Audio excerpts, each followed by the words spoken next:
One might argue that if the Alpha King Emmerich had trusted the woman who shared his bed over the man who whispered at his ear, none of the sorrow that followed would ever have begun.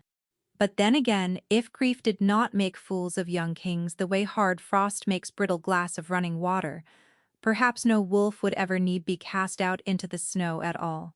So if one followed the whole ruin down to its root, past the lies, past the poison, past 5 winters of silence, one would find that it began with him. Every frozen mile of it was his doing. He would spend far longer wishing he had. The great hall of Ashmere had been built to swallow sound, and on the morning they broke the bond, it swallowed everything but the fire in the pit, and the small wet crack of Aloin's composure, giving way exactly once.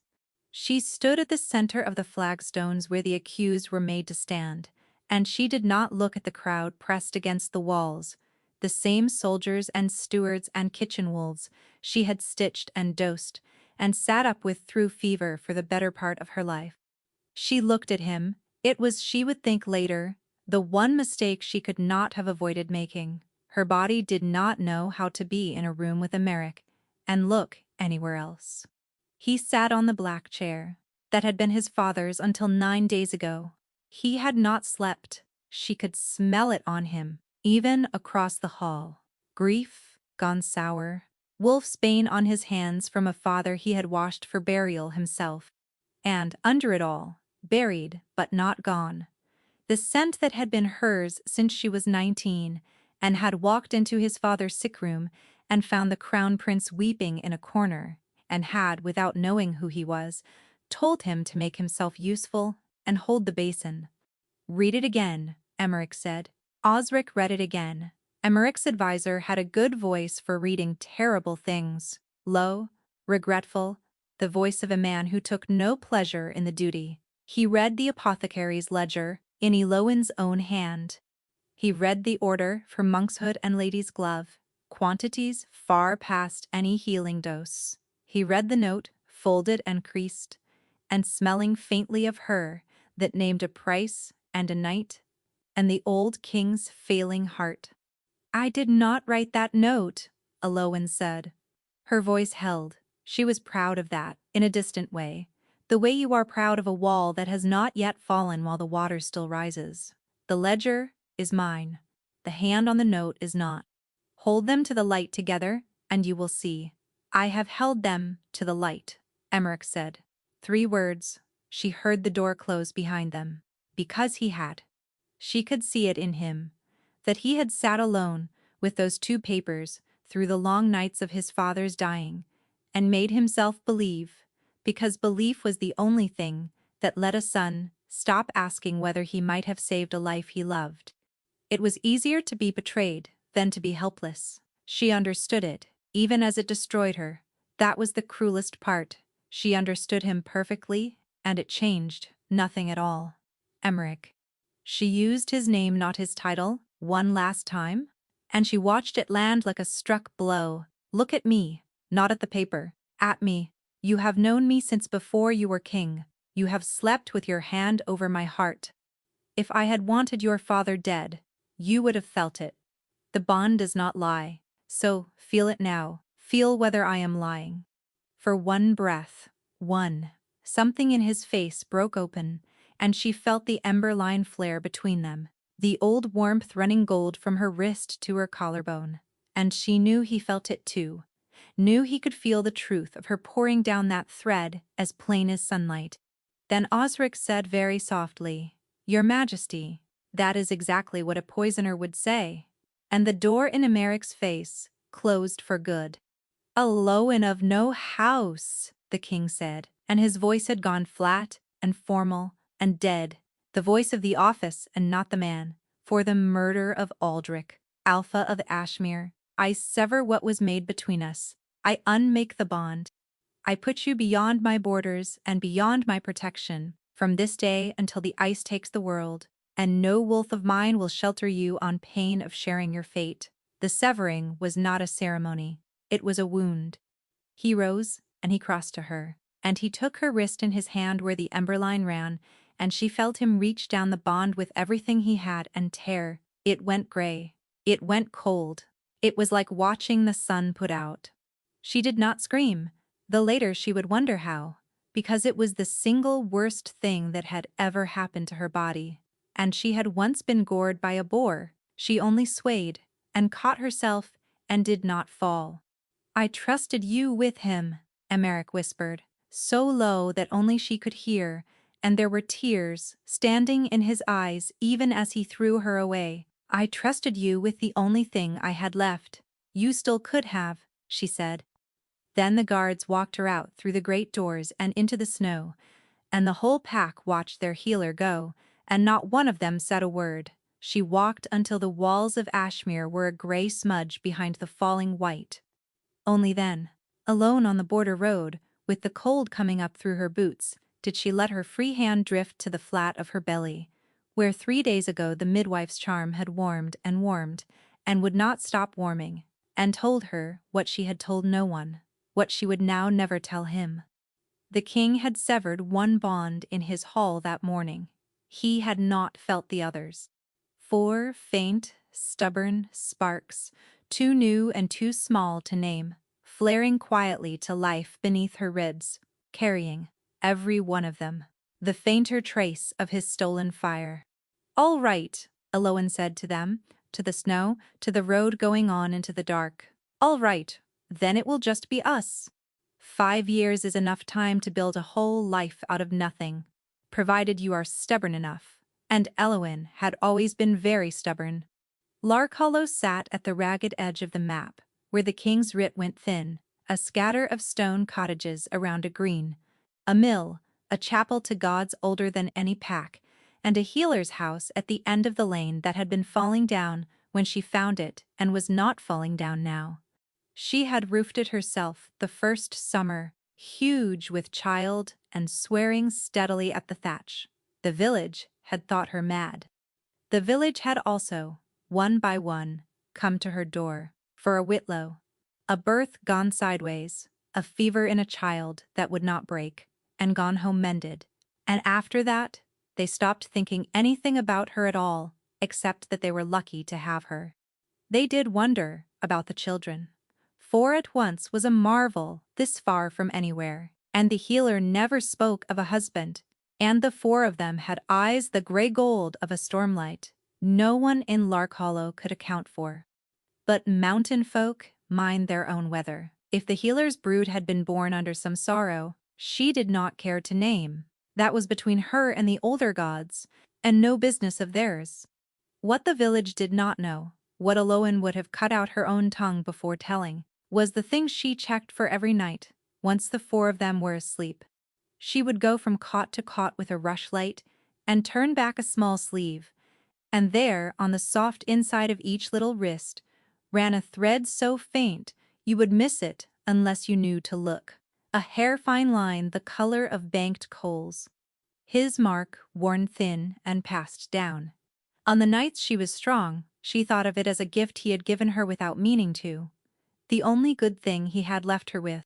On the nights she was not strong, she pulled the sleeves back down fast, because a mark like that was a sentence, and if the wrong wolf ever saw it and put it together, 4 children, 5 years, gray gold eyes, an ember on the wrist, then the farthest village on the worst road would not be far enough. "Bram, that pot is hot, and you are not a hero." Elowen did not turn around from the stove. She had learned to see all 4 of them without looking, the way you learn to feel every finger of your own hand. Bram, who was 4 and built like a small door, and convinced he was the reason the family survived, took his hand back from the pot. "I was checking it for you. You were checking it for you?" That was Wren, curled in the window seat, with her chin on her knees, watching the lane, the way she watched everything as though it might do something interesting if she only kept still enough. Wren spoke rarely and was right unsettlingly often. "Tovin's in the herb beds again. He's eating the sorrel. It's sour," came the delighted, muddy protest from the garden.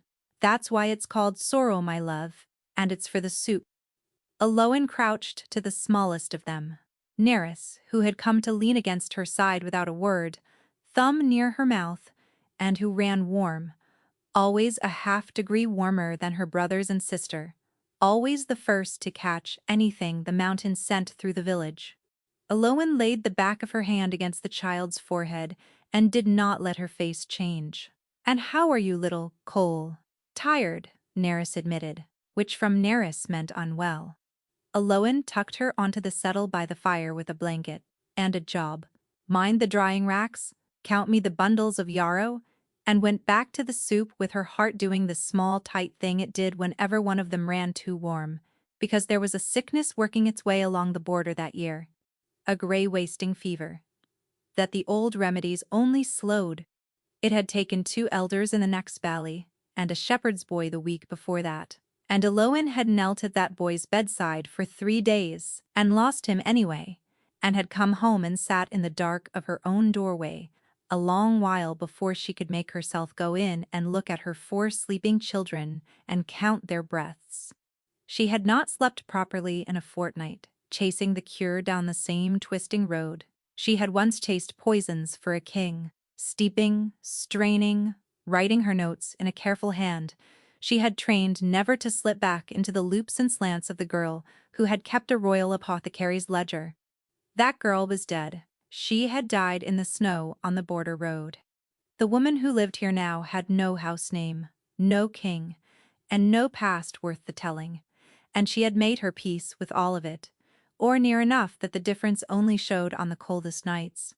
"Mama, you've stopped stirring," said Tovin, tracking mud across her clean floor. "The soup's for it. The soup will forgive me." But she started stirring again, because he was watching, and because the small ordinary shape of the task was the whole architecture that kept her standing. Stir the soup, check the child, roof the house, break the fever. If you did the next small thing, and then the next, you did not have to think about the fact that some part of you still woke every morning and reached half asleep for a warmth on your wrist that had been cold for 5 years. It was Wren, of course, who saw them first. "Mama," the child had gone very still in the window. "There are wolves on the ridge road, a lot of them, and they have a flag." Lowen wiped her hands and came to the window, and the ladle went quiet in her grip. Riders. 2 dozen at least, dark against the snow, coming down the ridge road toward Lark Hollow at the unhurried pace of people who have never in their lives had to hurry. And above them, snapping in the mountain wind, a banner she had last seen from the wrong side of a hall of judgment, black ground, and on it the grey wolf and the ember of Ashmere. For 5 years she had built a life on the single certainty that the king's world and hers would never touch again. She had chosen the farthest village on the worst road under the coldest mountain, precisely so that no one who mattered would ever have cause to come. Someone had a great deal of cause now. "Mama, who are they?" Bram had come to press against her leg, and his voice had lost all its bluster. Elowen looked at the 4 grey-gold pairs of eyes turned up to her, his eyes every one of them, and made herself breathe. "They're no one," she lied. "Bram, take the little ones up to the loft now, and whatever you hear at that door, you do not come down. Do you hear me? You do not come down, and you do not let them see you. There is an old idea among wolves, that blood knows blood, that you could set a child in a crowd of 10,000 strangers, and it would still turn, unerring, toward the ones it came from. Healers know it is mostly a story. But healers, of all people, also know that most stories are only the truth in a warmer coat. The king's party did not come to her door. That, at least, was a small mercy that lasted almost an hour. They went to the chapel green and set up as if they owned it, which they did, and a herald called the village out into the cold, and Elowen stood at the back of the small frightened crowd, with her hood up and her 4 children safely shut away up the lane in her own dark loft, and she watched the man she had loved climb down off a grey horse and become, in front of her, everything she had spent 5 years teaching herself he no longer was. He was leaner than she remembered, and harder, The last of the boy burned out of him. He was beautiful in the way winter is beautiful, which is to say it does not care whether you survive it. When he pushed back his hood, the whole green went quiet. The way rooms went quiet around him now, and he let them stay quiet a moment before he spoke. He had not come alone, of course. At his shoulder, a half step back, and gray at the temples, now stood the one face in the party Eloin would have known, blind and deaf and dead. Osric, older, softer, more grandfatherly than ever, which she had learned the hard way was precisely the trick of him.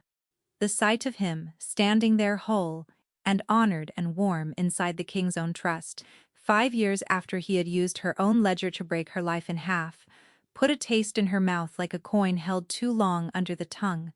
She looked at the ground and thought of 4 gray-gold pairs of eyes safe in a dark loft, and she did not move. "There is a sickness in these hills," Emmerich said. "A gray fever. It is in Ashmere now, too. My own people are dying of it, and my physicians cannot break it." He turned, slow, scanning the crowd, and Eloin kept her eyes down and her breath even and thanked the older gods for the hood. "I am told there is a healer in this village who has kept it at bay when better trained wolves could not. I have not come to tax you or to conscript you. I have come to ask. I will pay any price named. I need the healer of Larkhollow."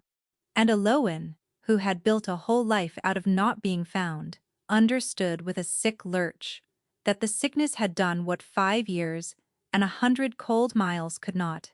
It had walked the king straight to her door, and it would keep killing children, his people's children, and if it reached the loft, her own, until someone stopped it, and she was the only one in 100 miles who might. She weighed it the way she weighed everything. Now cold and fast, and from the far side of her own heart. If she stepped forward, he would know her. Perhaps not in the first instant. 5 years, and a healer's plain gray and a hard mountain had changed her too, but he would know her, and Osric would know her faster, and then every reason she had run to the end of the world would be standing in the open on a chapel green. If she did not step forward, the gray fever would keep walking the hills, and it would reach the loft, and it was already in the loft, curled hot in a 4-year-old's chest, and no amount of hiding had ever once in the history of the world talked a fever out of a child. There was no version of it in which she got to keep both her secret and her children. She had always known, somewhere under the soup and the thatch, that the day would come when she had to choose, and that she would choose the same way every time. She had actually taken a breath to step forward. Gods help her, she had. She never got the chance, because the loft had not held. Somewhere in that dark little room above the lane, Nerys had woken alone and burning and frightened and had wanted the one thing every child wants when the world goes strange and hot, her mother, and had gone to find her. And where the smallest went, the others followed. They came across the frozen green in a ragged, desperate line. Bram first, a small door of a boy with his cloak flying. Then Tovin, a muddy shape. Then Wren, white-faced and swift. And ahead of all of them, wrapped in a trailing blanket and wobbling on legs that did not want to hold her. Flushed, dark with the fever, and making straight for the only safe thing in her small burning world, came Nerys. Every one of Eloin's careful secrets, out in the open on the king's own green, breaking from the healer's lane where they had never once in their lives disobeyed her before. May. Brom's voice cracked across the silence, and then they were all crying it at once, 4 small voices ringing out over the green, "Mama, Mama!" Small hands fisting in her skirts, and the word carried to the walls and back for the whole world to hear. The world heard it. The green had gone so silent. Eloin could hear the banner snapping overhead, slowly, with the awful weightlessness of a dream. She lifted her eyes past her children's heads to the man standing not 15 feet away. Emmerich was staring at the 4 of them as though the ground had opened. His face had gone the color of old ash. And at his wrist, where 5 winters ago, he had reached down and torn a bond to gray ruin, where nothing had glowed since, where nothing was supposed to ever glow again. The ember line had woken. It was burning bright as a struck match, brighter with every small gray-gold pair of eyes that turned, startled, toward the strange tall man who had made a sound like something breaking. She saw him see it. She saw his gaze drop from her face to the four small faces crowded against her, and catch and hold on the eyes, the exact gray gold of his own, 4 times over, and she watched him begin, helplessly in front of the whole staring green, to reckon it up. 4 children, gray gold eyes, a healer who had vanished into the snow one winter and never been heard of again. And on his own traitor wrist, that light, that gold, that impossible warmth, answering something it had no business answering, roaring up a bond he had killed with his own hands as though it had only ever been sleeping. Behind him, Osric had gone very still. The mild grandfather was gone. What was left was a man reckoning the very thing the king was reckoning, and arriving, faster, at an answer that frightened him. Emmerich's mouth moved. No noise came out. Then it did, barely, one cracked word, aimed at her and at the children and at the whole ruined shape of the life he had flung into the snow 5 winters ago. "Whose," he said, "are they?" And little Bram, 4 years old and afraid, and braver than any king on that green, stepped in front of his mother and glared up at the tall stranger whose wrist was burning, and answered him. "Ours," he said. "Now leave my mama alone." And then, as though that one fierce word had spent the very last of her, Neris's legs gave the blanket slipped from her shoulders. The smallest of them folded to the frozen green, in a boneless little heap, gray-lipped and burning, and every other thought Eloin owned went out like a snuffed candle. For the length of one breath, the whole green held still, the king and the healer and 4 children and 2 dozen soldiers, all of them fixed in place like figures in a frozen tableau, while an ember burned on a royal wrist and a small girl lay crumpled on the frost between them. Eloin broke it. She was the only one in that yard who had somewhere more urgent to be than the middle of her own catastrophe. Neris. The name tore out of her, and she was already on her knees in the frost, gathering the burning child up against her chest, and then she was up and moving, running for the healer's lane, with Neris in her arms, and the other 3 scrambling at her heels. And she did not once look back to see whether the most powerful wolf in the world would let her go. He let her go. Then he came after her. "Your Majesty," Osric started, and Emmerich said, "Stay here," in a voice that did not invite a second attempt, and followed the healer alone. Her house was warm and low and smelled of yarrow and wood smoke and childhood, and it undid something in him to step into it. This whole small kingdom she had built at the end of the world, every jar labeled in a plain hand, 4 little cloaks on 4 little pegs by the door, one of them no bigger than his forearm. He had imagined her dead 100 ways in 5 years. He had never once imagined her happy. Somehow, that was worse. She had already carried Neris up the loft ladder. He heard her before he saw her, that low, steady healer's murmur. He remembered from 100 sick rooms, the voice that told frightened bodies they were safe, whether or not it was true. When he climbed up after her, she did not tell him to leave. She was past caring who watched.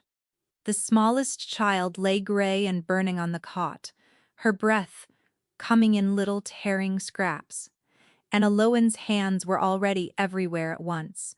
Cool cloth, tincture on the tongue, counting the pulse at the throat. "Hold her up," Eloin said. "She breathes easier propped. Do it or get out." He knelt and gathered his daughter against his chest. He had never held a child. Neris weighed nothing, a bird, a coal, and when his bare wrist crossed her small one, the ember line in both of them flared warm and gold at once, and the child's ragged breathing eased half a note, and Emmerich made a sound he was not proud of. "She feels you," Eloin said, not looking up, her voice gone strange. "Kin steadies kin. Keep your skin against hers and don't you dare let go." So, the Alpha King of Ashmere sat on the floor of a border cottage holding his dying daughter, while his banished mate fought for her life, and for a long time, no one spoke of anything but the fever. Twice the child nearly slipped. The first time her breath simply stopped, a small silence that opened in the loft like a grave. And Eloan had her turned and her back struck between the shoulder blades before Amaric had finished going white. And then the ragged little intake came again, and the world restarted. The second time it was the fever surging, the small body going rigid and burning under his hands. And he heard himself say her name, Neris, Neris, a name he had learned an hour ago, in a voice he did not recognize as a king's. Talk to her, Eloan said, working, not looking up. She can hear you. Give her something to come back toward. So he did. He had no idea what one said to a 4-year-old, so he told her the truth, that she was strong, that her mother was the finest healer in the world and would not let her go, that he was here now and he was not going anywhere, and whether it was the words or the warmth or the two ember lines burning against each other, the small, rigid body slowly eased. It broke past midnight, not cured, held. Neris slid from the gray stillness into an ordinary exhausted sleep, and Eloan sat back on her heels and pressed the heels of both hands to her eyes, and only then let herself shake. She'll live the night, she said. I don't promise past that. Emeric had not moved. He was still cradling the sleeping child, staring at the thread of gold on her wrist, and his face when he finally lifted it was wrecked. How old? He said. Don't. Eloan, how old are they? 4. The word cost her everything. They are 4 years old. Do the sum yourself. You were always good at sums.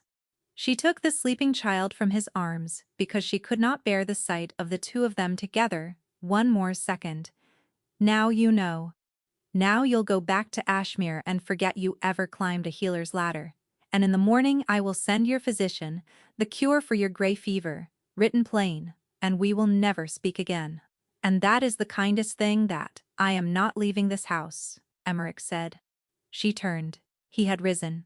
In the low light he looked nothing like a king, and everything like the boy who had held a basin in his father's sick room, and that was the most dangerous thing his face had done to her in 5 years. I have 5 years to answer for, he said very quietly, and 4 children. I did not know I had, and I will not spend the rest of my life the way I spent the last 5, not knowing. Cast me out of your house if you can. But I don't think you can, healer. I think you need my men and my coin and my leave to move an army, and I think somewhere in that loft is a fever you cannot break alone. So I am staying, and you are going to let me. Outside, the snow had begun again, and Eloan, who had run to the end of the world to be free of exactly this man, understood that the world had just run out from under her. The trouble with Emeric, the trouble that had always been the trouble, was that he was so much easier to hate at a distance. He stayed. He sent half his party back to Ashmere with the written cure, and kept the other half camped on the green. And against every instinct she owned, Eloan let him cross her threshold each morning, because Neris was not out of the woods, and 4 hands were better than 2, and she was too tired to keep fighting a war on the doorstep and the fever both.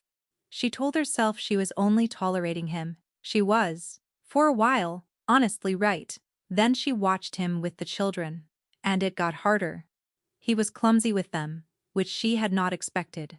This man who could quiet a hall with a look had no idea at all what to do with a 4-year-old, and the 4-year-olds knew it instantly and were merciless. Bram declared open war and would not be won. He planted himself between the king and his sisters at every chance, small and furious and loyal, and Emeric. This was the thing that undid her, never once talked down to him. He took the boy's fury seriously. You're right to guard them, she heard him tell Bram, grave as a treaty. That's your post. I won't ask you to leave it. And Bram, thrown, had not known what to do with a grown wolf who agreed with him. Teuven was bribable and admitted it. He sold his loyalty for a ride on the king's grey horse and a boiled sweet from the king's own saddlebag, and then, having been bought, took his duties as a purchased man very seriously and followed Emeric everywhere describing at length the correct way to do everything the king attempted.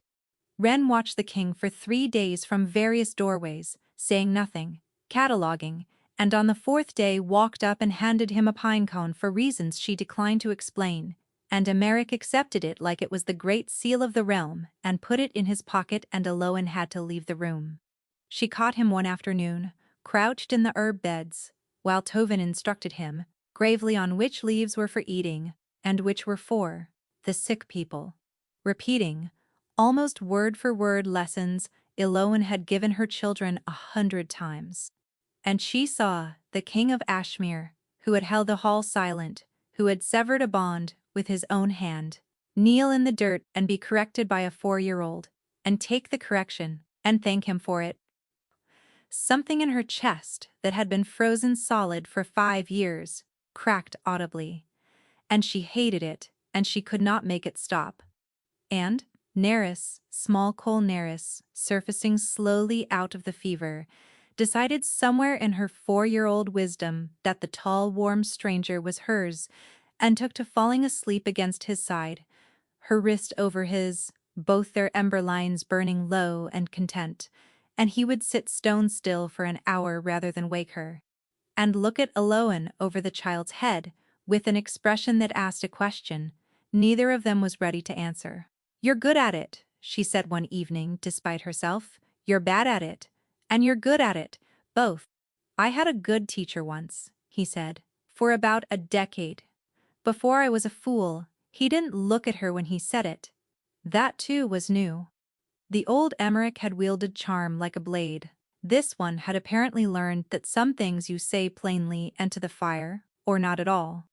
They fell into a rhythm that frightened her, precisely because it did not feel like anything at all. He learned that Neris slept through the night if you left a rushlight burning, and Bram did not sleep at all unless he'd checked the door.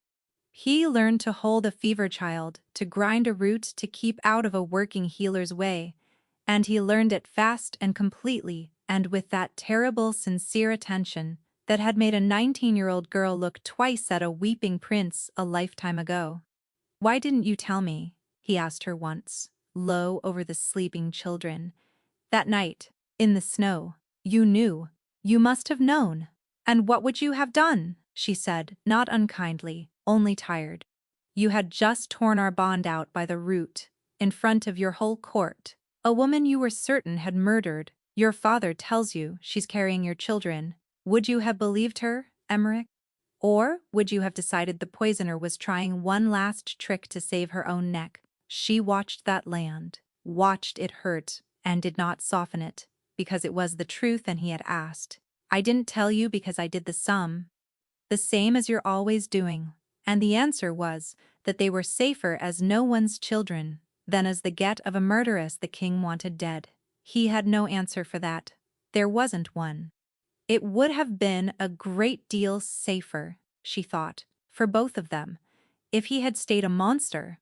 She turned back to her workbench to escape the moment, and it was there, bent over the residue of the fever draft she'd been trying to strengthen, that 5 years of training reached up through the ache in her chest and grabbed her by the throat.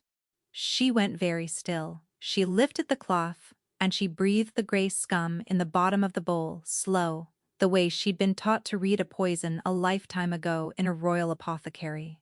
Bitter. Under the rot and the fever sweat, faint but unmistakable, a bitterness she knew, had cause to know, had built her whole ruin around knowing monkshood. Refined, disguised, cut with something that slowed it and stretched it, and made it look like a wasting rather than a poisoning. Seated, she'd have wagered her life into the water or the grain of the border valleys, and left to look like an act of the older gods. She knew that bitterness, the way you know, a voice, through a wall. She had smelled it once before, 5 years and a lifetime ago, in the last 3 days of Aldrich's life.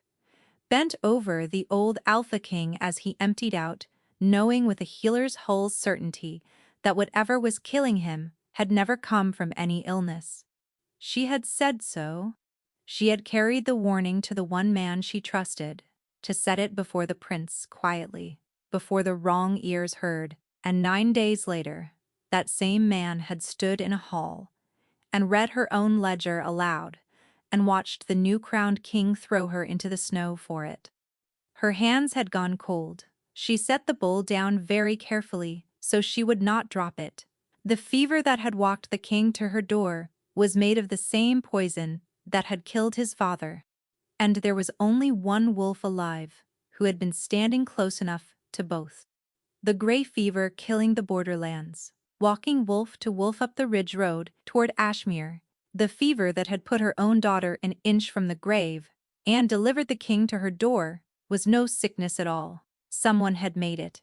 She did not tell him that night. She wanted to be sure, and she wanted, if she was honest, under the honesty. One more evening before she handed the king a reason to turn her quiet cottage back into the center of a war, she was sure by dawn.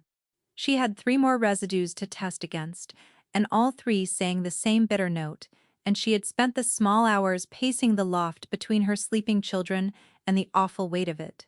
Because a poison, seated across the border on purpose, was not the work of a lone madman. It cost coin, it cost reach. It cost someone who could move unremarked through valley after valley, and someone with a reason to want the border sickening and the king distracted and afraid. She came down the ladder at first light to tell him, and Bram met her at the bottom, white as milk. "Mama, there's a man in the herb garden who isn't one of the king's men." She had her knife before she had the next thought. He was crouched at the well, a lean wolf in unmarked leathers, doing something to the bucket rope with his hands, and the something was a small clay stopper of gray powder poised over the mouth of her own well, and Eloan understood in one white flash that the poisoning was not finished, that whoever had made the fever meant it to reach every place Emmerich slept. "Away from the water," she said. The man came up fast and did not run. That was the tell. He did not run from a woman with a knife. He came at her, quick and trained and silent, and she had one bad half-second to think, soldier, not brigand, before she was fighting for her life in her own garden. "Bram," she said, very level, never taking her eyes off the man. "Loft. Now? Bar it." And her brave boy, for once in his life, obeyed without a word of argument, because even a 4-year-old knows the difference between his mother telling him and his mother telling him she was rusty. She had not fought a trained wolf in 5 years, and it showed in the first exchange, when he nearly had her wrist and she twisted free only by giving up ground she could not afford. But she was also 5 years angrier than she had ever been, and she had learned young in a palace, from a captain who was long dead now, that a healer who keeps knives keeps them for a reason. She stopped trying to win and started trying to survive. Let him overreach, let him think her slower than she was. And when he lunged wide, certain of her, she stepped inside his guard and struck once, hard and precise, and he dropped where he stood and did not rise again, and the gray stopper rolled loose from his hand across the frost. She stood over him, breathing hard, shaking, her sleeve torn open where his knife had caught her. After all, the cut, shallow but stinging, she had not even felt it. Boots. Then, the green, waking, shouts. Emmerich, across the garden wall at a dead run, with his sword bare and his face, a thing she would remember a long time, because it was not a king's face at all. It was pure terror, and every scrap of it was for her. Alone, he had her by the shoulders, turning her, checking her for wounds with hands that shook. "Not mine." She pushed the blood fact at him fast, because there was no time to be gentle with it. "Emmerich, listen, the fever is monkshood, it's made. And this one," she towed the fallen stopper, "was salting my well with more of it, and he came at me like a trained soldier, not a hired knife." She met his eyes. "Someone is poisoning the border to kill your people slowly, and you fast, and they have men who move like yours, and coin like yours. And they knew exactly which well you'd drink from next." The garden had filled with his soldiers.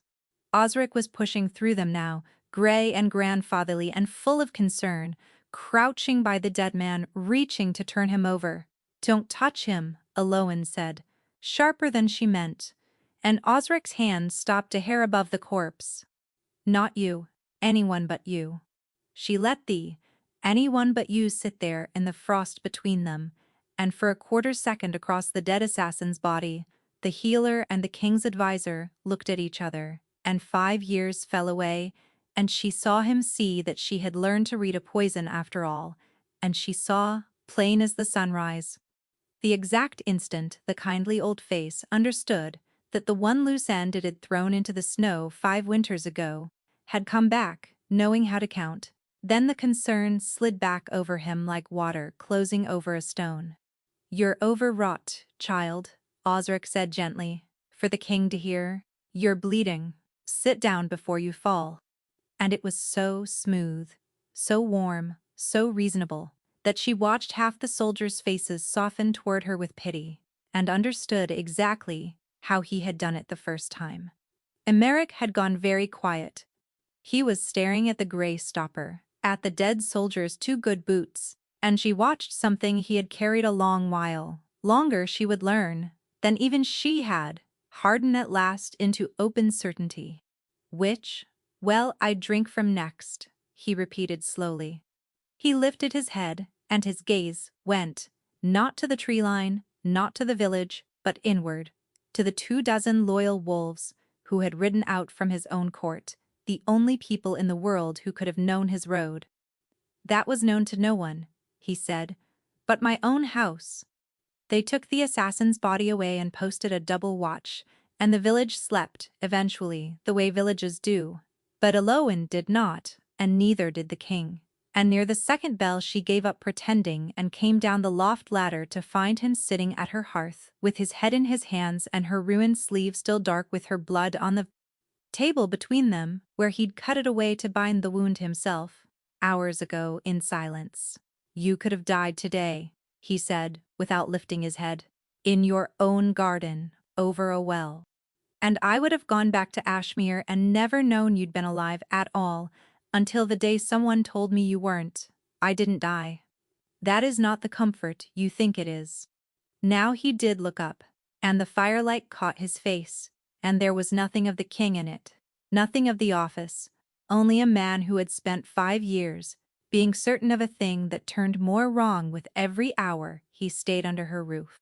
"Every day I'm here, I understand better what I did, and every day it gets harder to live inside, not easier. I threw you into the snow. You were carrying our children, and I threw you into the snow, and you roofed a house, and you raised them, and you saved my people's lives with the same hands His voice went. "Tell me how to carry this. You're the healer. Tell me what to do with it." "There's nothing to do with it," she said, more gently than she meant to. "You just carry it. That's the whole of it. You carry it, and it doesn't get lighter, you just get stronger, until one day you can stand up under it." She looked at her own scarred wrist, at the gray thread that had woken to gold for their daughter. "I know because I've been carrying you for 5 years. The fire cracked. Somewhere above them a child turned over in sleep and settled. I used to make up what you'd say," she heard herself tell him, and did not know why she was telling him, except that it was the small dead hour when walls come down of their own accord, in the bad first winter. "When Neris wouldn't feed and the roof leaked and I hadn't slept and there was no one, I used to argue with you in my head. Terrible arguments. I always won them a breath of something. That was almost a laugh. I hated you so completely, Emmerich, and it turns out that is only love with its coat turned inside out. I have never once in 5 years managed to hate you the way you deserved. It's the great failure of my life. Eloan." Her name came out of him, ruined. "Don't say anything clever. You always have something clever. Just this once. Don't." And for once, in his guarded, silver-tongued life, the king of Ashmere said nothing clever at all. He crossed the room. She should have stopped him. She would spend a long time afterward examining the exact moment she chose not to, and finding that it was not a moment at all, that there had never been a version of this night where she stopped him, because her body had never once learned how to be in a room with Emmerich and choose anything else. He stopped close enough that she had to tip her chin, and he lifted one hand slow enough that she could have turned it aside a dozen times, and laid his palm along her jaw, the way he'd wanted to for weeks, and she felt his whole hand shaking. "Tell me to go," he said. "I'll sleep in the snow with my men and I'll never ask again. Or, she said, and then there was no more talking, because he kissed her, and 5 years of frost went up like dry grass. It was not a gentle kiss. Neither of them had gentle left in them. There was too much grief in the way, too much held too long behind too many walls, and he made a sound against her mouth, like a man set down at last after a very long march. But under the ache of it, running through all of it, was the thing that undid her completely, because as he drew her close, the ember line in her wrist flared full and gold and open, the bond he had torn out by the root, roaring back to life all at once, and down it, for the first time in 5 years, came him. His emotions, not hers, guessed at his, but his own. Distinct and foreign and pouring through the place where they touched, and there was no scheme in them, no strategy, no cold king's calculation. There was only grief and wonder and a want, so total and so undefended that it stopped her breath. There was love with the bottom knocked out of it. There was a man hiding nothing at all from her, because for once in his guarded life he could not. She pulled back 1 inch to look at him. His eyes were bright and wet. "There you are," she whispered, and she meant, "There is the boy with the basin." And he understood her, and something in his face broke entirely, and she stopped holding the door shut and let him in, into her house, and the life she'd built without him. And for the rest of that long night, the king and the healer simply held on to each other. Two people who had been cold a very long time, and let the bond say all the things neither of them had words for. She had thought herself burned out, a woman with all the softness scoured out of her, everything she was gone into, raising 4 children at the end of the world. She learned that night, with his heart open against hers through the bond, that she had not been burned out at all, only frozen, and that thaw, when it finally comes, is a kind of pain all its own, the fierce ache of a thing coming back to life that had made its peace with being dead. He held her scarred wrist against his mouth, the one he had ruined, and she felt through the open bond exactly how sorry he was. Wordless and bottomless, and she did not forgive him, not yet, not for everything. It was, she thought, drifting toward the first easy sleep, in 5 years, a beginning. She did not know, yet, that it was also the last night she would let herself believe him. She woke before dawn, warm for the first time in 5 years, his arm heavy across her, the bond humming low and content between them, and she lay very still, and let herself have it, exactly once, the whole impossible shape of a life where none of it had happened. Then she got up, because there were children to feed, and a poison to stop, and because a healer does not get to keep the mornings. She was grinding root at the workbench when she found the letter. It had fallen from his coat when the bench went over the night before, and she picked it up only to set it aside, and saw her own name on the fold in a clerk's careful hand, and the seal of the king's private archive. And because she was who she was, she read it, standing there in the gray light with her hair down and his warmth still on her skin. It was a copy of an inquiry, dated 14 months ago, commissioned quietly by the king, into the provenance of a certain note used in evidence 5 years past, and the clerk's conclusion, careful and hedged and unmistakable, that the hand on the note did not match the hand in the ledger, and that the matter might merit the reopening of the healer's case, should His Majesty wish it pursued. 14 months, she read it, 3 times. The grinding stone had gone still in her hand. Behind her she heard him wake, heard him say her name warm and sleep-rough, heard him go quiet, as he saw what she was holding. "You knew," she said. She did not turn around. Her voice came out very level, which frightened them both. 14 months ago you had this in your hand. You knew the note was forged. You knew I might be innocent. I knew it was possible. 6a. Aloan. And you did nothing. She turned. Then, you did not send for me. You did not clear my name. You did not so much as send a rider to the end of the world to learn whether the woman you threw in the snow was still breathing. You had it in writing that you might have destroyed an innocent woman, and you filed it, because I had one clerk's opinion, and no proof, he said. And he was up now, reaching for words the way he reached for everything, fast and certain. Osric holds half the army by blood, and the other half by fear. His house has sat at the right hand of mine for 3 generations.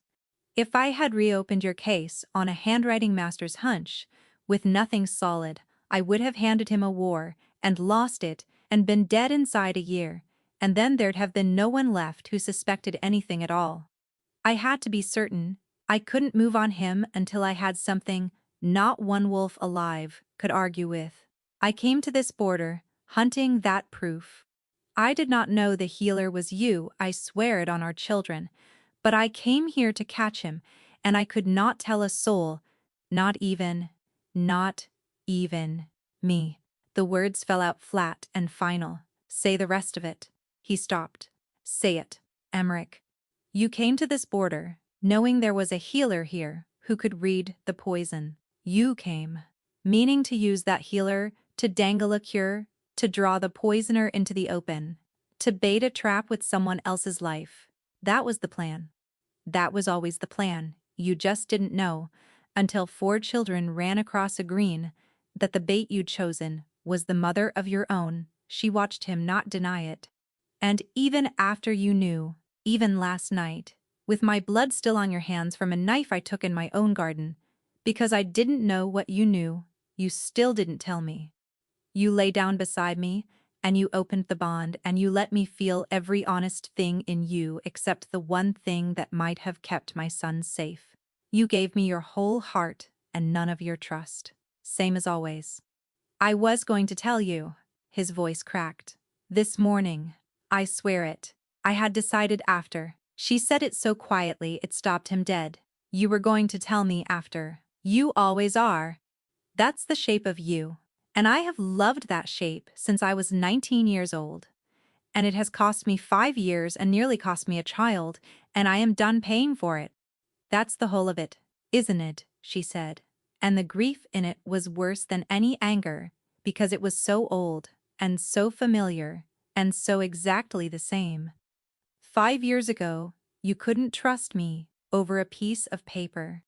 And now, after everything, after last night, you still came into my house with a secret plan and a hidden hunt, and you let me walk into a poisoner's knife in my own garden, rather than tell me what you knew. You feel close enough to me to take me to bed. You have never once felt close enough to trust me. She set the letter down very gently, which was worse than throwing it. The bond told me the truth last night. You love me. I felt it. I can't pretend I didn't. But you loving me was never the thing that broke him, Eric. It was never love. It was this. And a bond doesn't fix this. Alone. For a moment he looked as though he would argue, because arguing was the other shape of him, the one that had talked councils around and frightened dukes into line.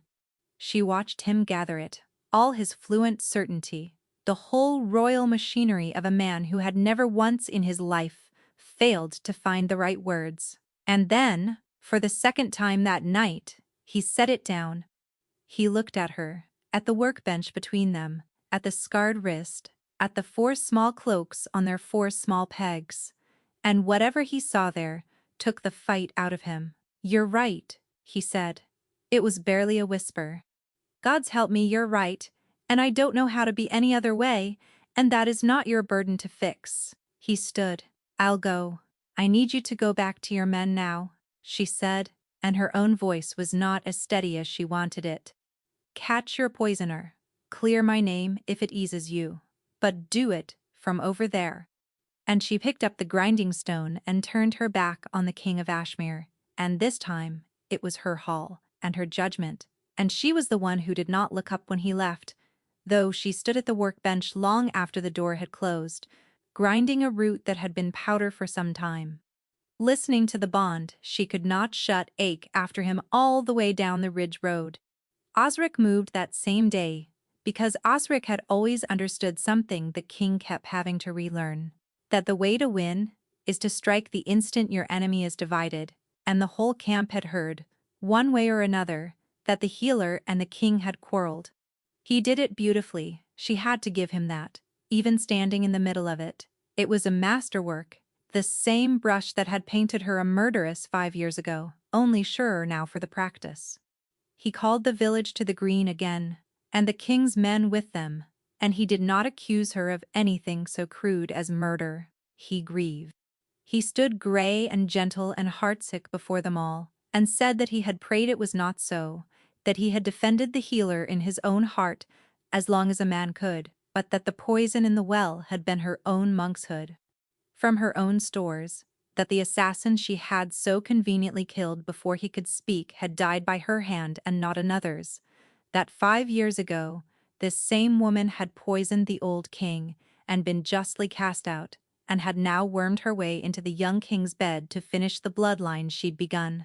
She has bewitched him, Osric said, so kindly, so sadly, gesturing at Emeric's stricken face. You have all seen it. The children, the tears, the sudden fever only she can cure. Ask yourselves who profits.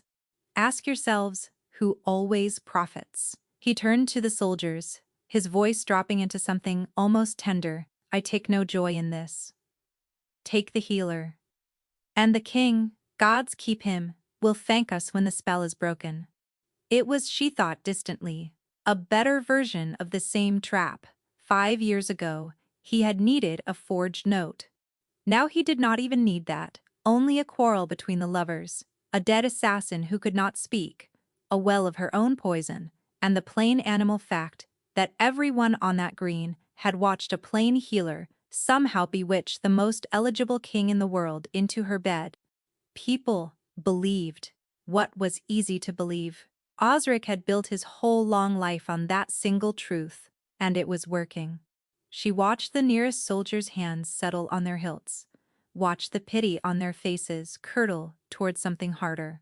She had 4 children pressed against the backs of her legs, and a ring of the king's finest closing by the inch, and the oldest, coldest part of her, the part that had walked out of a hall into the snow and not fallen, began quite calmly to plan which 2 she could carry. The soldiers looked at Emeric, and Elowen, standing on the green with her 4 children clutched behind her and a ring of blades turning her way, understood that it had all come down, exactly as it had 5 years ago, to one man's word. To whether the king would trust the paper Osric held up, or the woman standing in front of him with nothing in her hands. She met his eyes across the green. She did not beg. She had begged once in a hall, and learned what it bought. Choose, she thought at him, not down the bond. She'd shut that, but with her whole face, the way she told him to look at her 5 years ago, and not at the paper. This is the moment. This is the only moment that was ever going to matter. Choose better than you did last time. And Emeric, who had thrown her into the snow rather than doubt a forged note, who had filed away her innocence for 14 months rather than risk his throne, stepped between his healer and his soldiers, and drew his sword, and turned the point not at her. Stand where you are, the king said, and his voice cut the green in half.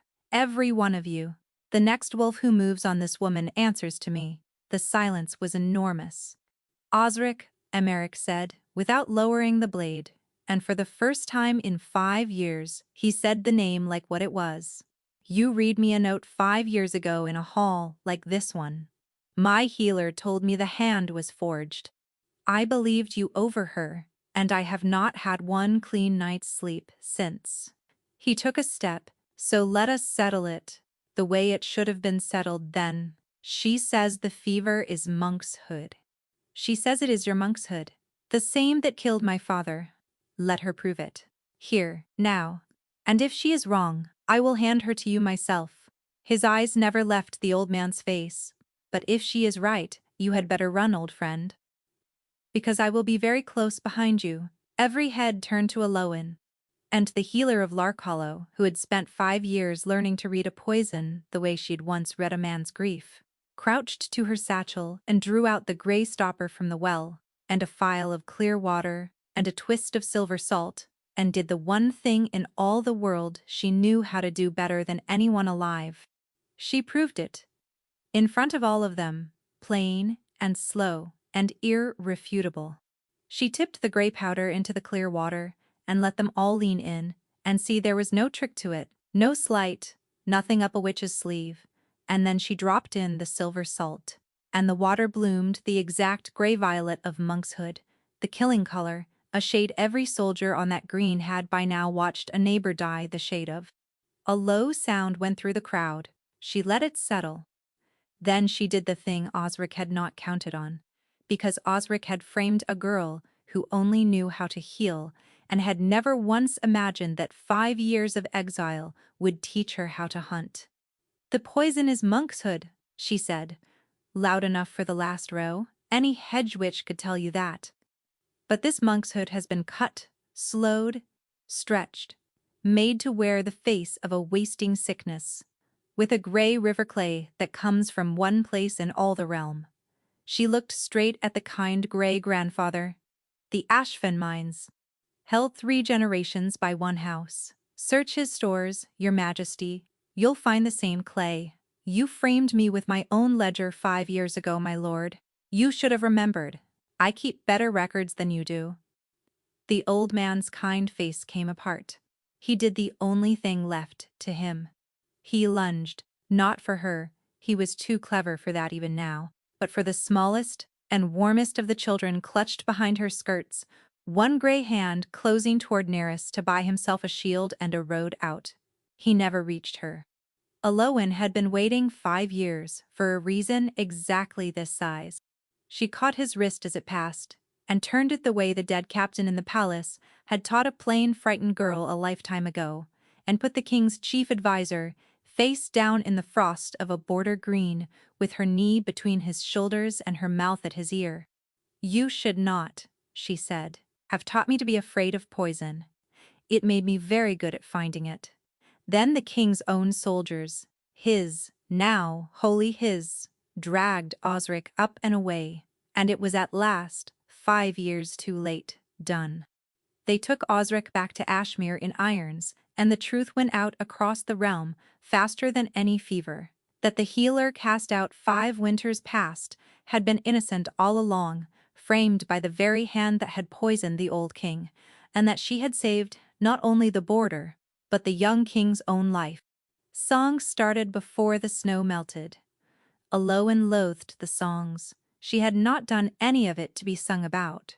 She had done it because someone was killing children, and one of the children was hers. Her name was Clean. Her case was overturned in the same hall. It had been decided in. A king's writ restored to her everything. The last writ had stripped away and named a pension and an apology in the formal language of the crown that meant nothing and cost nothing. And still, she did not go back. This was the part the songs left out. The king of Ashmere, cleared of nothing in his own heart, spent the whole of that spring learning that a woman he had wronged owed him precisely nothing, and that no amount of being the most powerful wolf in the world could purchase a single thing that actually mattered. He did not command her. That was the first surprise, and the one that told her he had, perhaps, learned something after all he could have. She was the subject of the crown again. He could have summoned her and the children to court with a word, and there was a version of Emeric who would have this one wrote instead. His letters came down the ridge road, 2 and 3 a week in his own hand. Not a clerk's, his. And some were about the children, and some were about the running of the border, and some were about nothing at all a thing. Neris had said that he'd remembered a book he thought Wren would take apart with pleasure. He signed none of them king. He signed them all Emeric, like a man with no throne, like the boy who had held the basin. The children, God's help her, adored him. That was the second surprise, and the hardest. Brom had laid down his war, the day the king put a sword between his mother and 24 blades. You could not go on hating a wolf who had done that, not even at 4. Tovin wrote back to every letter in enormous wobbling letters. Nerys kept the king's boiled sweet wrappers in a box like relics. And Wren, silent, watchful Wren, asked her mother one night, without looking up from the fire, "Is he going to stop coming?" And Aloin had no answer. That was both true and kind, because he came too.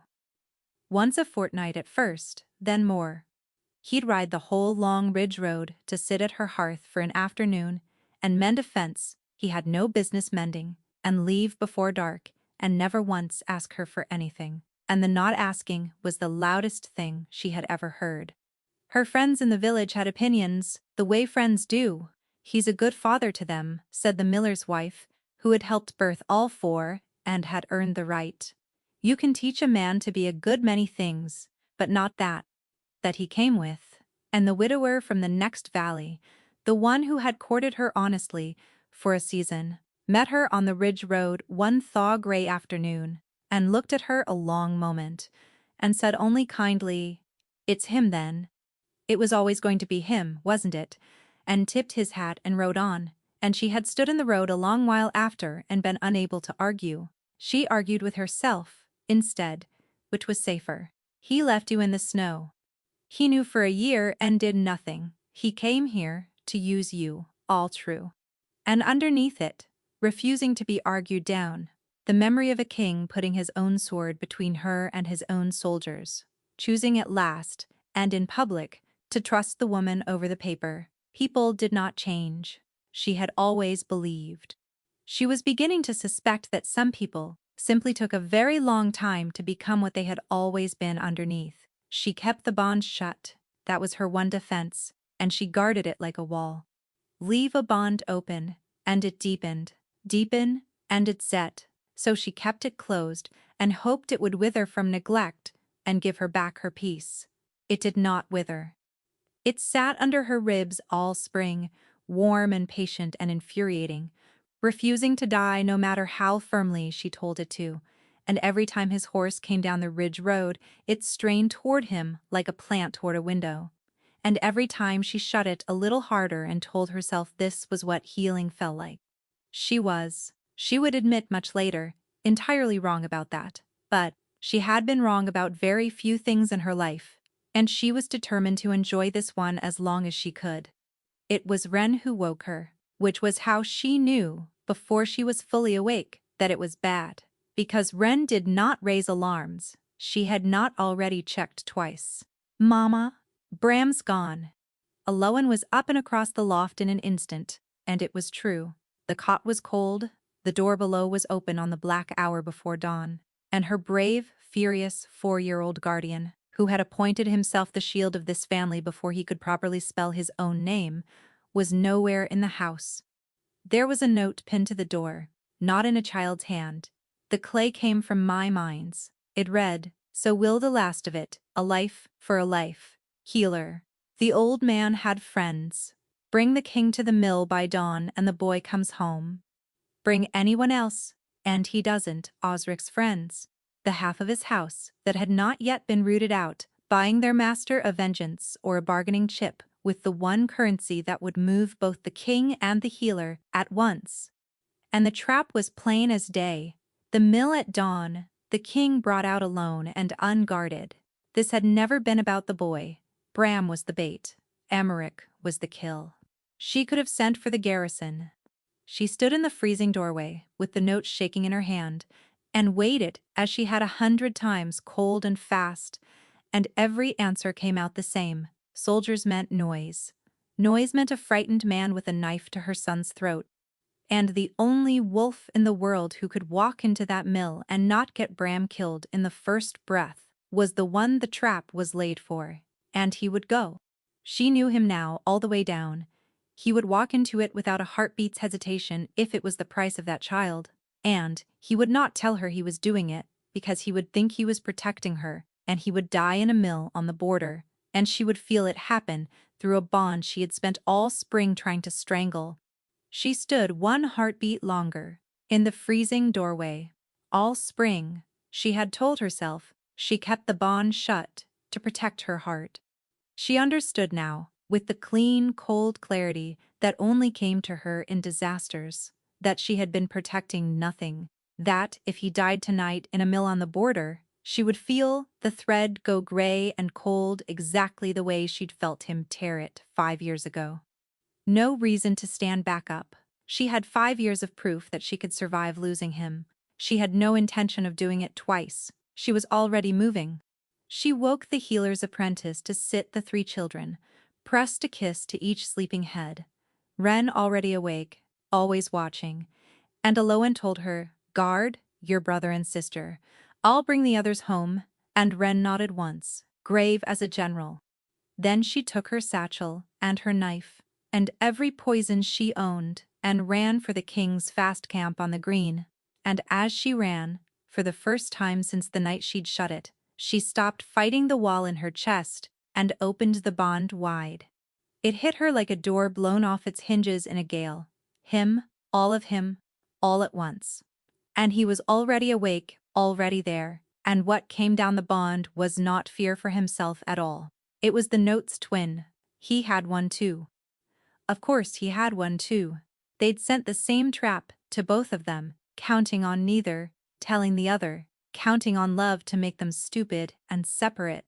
And through the bond she felt him reach the mill road at a dead run, alone, unarmed but for a blade, walking into it exactly as she'd known he would. His whole heart one single unspoken thing that was not "save me," and was not goodbye, but only over and over, the boy. Get the boy, whatever it costs. Get the boy. She threw it down the bond with everything 5 years had taught her. Don't you dare! Don't you dare walk in there without me. I am not raising these children watching for you on a ridge road for the rest of my life. You do not get to do to me twice what you did in that hall. Wait, for me. And, through the bond, across the black miles, she felt him stop. She felt him feel her, feel that she'd opened it, that she was there, that after a whole spring of walls, she had torn the door down to reach him. And she felt the thing that did to him, the wild surge of it nearly knocking him off his feet. And then she felt him do the single hardest thing she had ever felt him do. She felt the king of Ashmere, with his child's life in the balance, and every instinct screaming to charge, wait for her. They took the mill together, at dawn, the way it should have been from the start. They came at it from 2 sides without a word needing to pass. The bond did the talking now. Her fear, and his fury, and the cold, shared shape of a plan, moving between them faster than speech. He went through the front, like the wrath of the older gods, loud on purpose, drawing every eye to the king who had walked so obligingly into the trap, so that not one of Osric's friends was looking at the healer slipping through the grain door with a handful of powder that would put a grown wolf on the floor between one breath and the next. She would never be able to tell it cleanly afterward. It was dark and fast, and a healer who knows exactly how much of a thing will drop a wolf without killing him is more dangerous in a small dark room than any swordsman. She dropped 2 of them where they stood, folding without a sound before they ever knew the shape moving among them was a threat. The third got a hand on Bram, and she heard the boy scream "Mama," and something in her went past fear into a place very cold and very quiet, and she put the man down hard and did not let herself think about it. And the king fought like something that had finally understood what it had to lose, and the last of them broke and ran and did not get far before Emeric's people had him. When it was over, Bram was in her arms, filthy and howling and utterly alive, small fists locked in her collar, and Emeric had his back against the mill wall, winded and bruised, one sleeve dark where a blade had caught his arm, and he was laughing, the ragged, helpless laugh of a man who has just been handed back the world, watching her hold their son. "You came?" he said. "I opened it." She could barely speak. Bram's heart was slamming against hers, and under it, all through her, the bond ran wide open and gold and unguarded, and it was pouring both ways now, hers into him and his into her, no wall left anywhere. I can't, I've been shutting it since the day you left, and I opened it and I can't shut it again. I don't want to, I'm so tired of being cold. He crossed the mill floor and put his arms around both of them, his son and his mate, his forehead down against hers, bleeding and shaking and whole. Then don't, he said. Gods, Eloin, then don't. She should have seen to that arm. Instead, she stood in the middle of the mill floor with their son sobbing into her neck and simply looked at him, at the bruises and the laughing and the 5 years of it, and let the bond pour both ways until she thought her heart would come apart at the seams. You still should have told me about the note, she said. Not tonight's. The forged one 5 years ago. You should have held it to the light like I asked, and believed me, and none of this, none of it. Her voice broke. We could have had all of it, every ordinary day. You robbed us, Emmerich. That's the thing I can't get past. I know, he said. And it was not a defense, and it was not clever, and it was the truest thing she had ever heard him say. There's no sum that gives them back. All I have is the days that are left. And I would rather spend every one telling you the truth in a leaking cottage than one more hour being right and alone in a warm hall. It isn't enough, and I'm offering it anyway. She closed her eyes. You will always tell me, from now until the ice takes the world, every note, every plan, every hunt, every fear. You will tell me the true thing even when it costs you, even when you're afraid, especially when you're afraid. That's the whole of it. That's the only thing I ever wanted, and it's the one thing you never— I will tell you everything, he said, into her hair, into their sons, for the rest of my life. I swear it on the bond. I should have sworn it on the bond 5 years ago, instead of breaking it. Marry me again, Eloin, not a king asking a subject, a fool asking the only wolf who ever saw him. Come home. Or, let me come here, I don't care which. I'll thatch roofs, I'll take the correction of a 4-year-old every day until I die. Only stop making me watch you on a ridge road. Ask me somewhere, she said, half laughing, half wrecked, her whole face wet. That isn't a mill full of unconscious traitors. Is that a yes, Bram? Squashed warm between his parents, lifted his filthy, tear-streaked face and answered for her, the same word he'd flung at a strange, tall king, on a frozen green, a lifetime ago, only softer now and certain. Ours, he informed the king, and put his head back down and went to sleep. In the end, they remade the bond in the great hall of Ashmere, the very room, the very flagstones, where 5 winters past, a grieving young king had torn it out by the root and cast a healer into the snow. He had wanted somewhere gentler. She had refused. There, she'd said, where you unmade it, or it doesn't count. She had grown, if anything, more stubborn. So the whole pack packed into the hall that had watched her go, and watched her come back, not as a prisoner on the accused stone, but walking in on her own feet with 4 gray-gold children in a row behind her, the smallest one clutching a box of boiled sweet wrappers she refused to be parted from. And the king of Ashmere unsaid every word he had said in that room, and named the 4 of them his heirs before gods, and took his mate's scarred wrist, the one he had once used to tear a bond to grey ruin, and this time gave everything he had back down the thread instead of taking it, until the ember line ran gold from her wrist to her collarbone, bright enough for the last row to see. No unmaking it this time, he murmured, only for her. I haven't the strength. You've ruined me for it. Good, said Eloin, and kissed him in front of the entire realm, which the songs would get wrong too, but never mind. He wept during the binding. She'd known he would. She didn't quite, but it was a near thing, and the bond gave her away anyway, wide open and pouring, and he laughed at her through his own tears, and neither of them cared who saw. Somewhere near the front, Wren watched it all in silence, cataloguing, and at last leaned over to her brother and pronounced her verdict on the whole long affair. He took a while, she said. He did, small watcher. He took 5 winters and a poisoning and a very long ride down a very cold road to learn the one thing crowns can't teach a wolf, that love was never the hard part. Any fool can want. The hard part is telling the truth to the person you're most afraid to lose, out loud, every single day, until the ice takes the world.